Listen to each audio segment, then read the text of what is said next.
गरेको छ।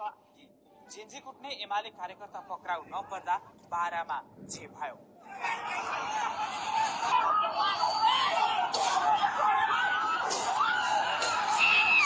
समुदाइरहेको अवस्थामा केही समूहले जेन्जी युवा पुस्तामाथि आक्रमण गरेको छ। ती गुण्डाहरूलाई भोलि 10 बजेसम्म समातेन भने, प्रहरीले थुनेन भने मध्य प्रदेश नै एकजुट भएर सडकमा आउँछ। उहाँले चाहिँ एग्रेसिभ गराउनु भयो हैन, उहाँले चाहिँ जानी गराउनु भएको छ। बाराको सिमरा क्षेत्र बिहिबार पनि तनावग्रस्त बनेको छ। बिहानदेखि भएको प्रदर्शनमा प्रहरी र जेन्जी बीच मुठभेड समेत भयो। स्थिति नियन्त्रणमा लिन प्रहरीले हवाई फायर तथा अश्रु ग्यास समेत प्रहार गरेको थियो।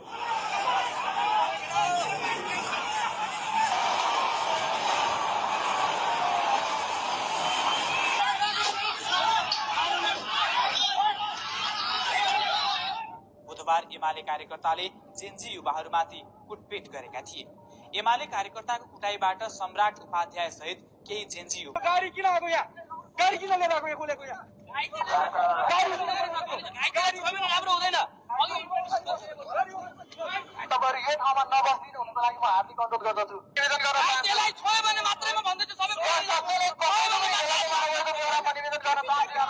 हामीलाई अहिले सबै खोली हानिरहेछ, हामीलाई आतंकवादी बनाइदिएर त्यसलाई चिफ गेस्ट लिएर हुन्छ त। अब यहाँ त्यसलाई त जेल हाल्नु पर्ने भनेर त्यत्रो माग गरिरहेछ त किन गरेको छैन? यसले पुलिसले हस्तक्षेप गर्न पाइँदैन। सिडिओले भनिसकेको छ पुलिसले हस्तक्षेप गर्यो भने यो पुलिस एमालेको पुलिस हुन्छ। एमालेको कुरा सुनेर कसैले के गर्छ भने त्यसको खबर पुलिसले के बिचरा कसैले छोड्दैन रहेछ।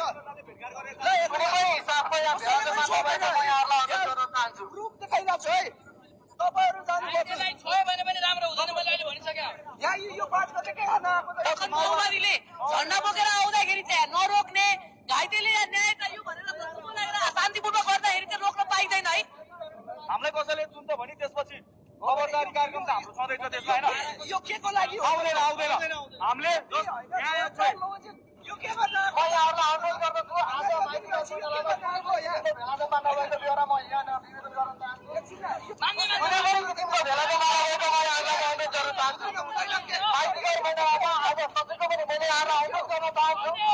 तपाईहरु कोही पनि यहाँ कुनै पनि कार्यक्रम छैन यो मण्डला वरिपरि, त्यसकारण तपाईहरु यो ठाउँमा नबस्दिनु हुनुको लागि म हार्दिक अनुरोध गर्दछु। चिफ गेस्ट के बिओली चिफ गेस्ट यसलाई बोलाउने हो त। अब हामीले निकालेको होइन यसलाई, अहिले सबै जनता भएर निकालेको हो।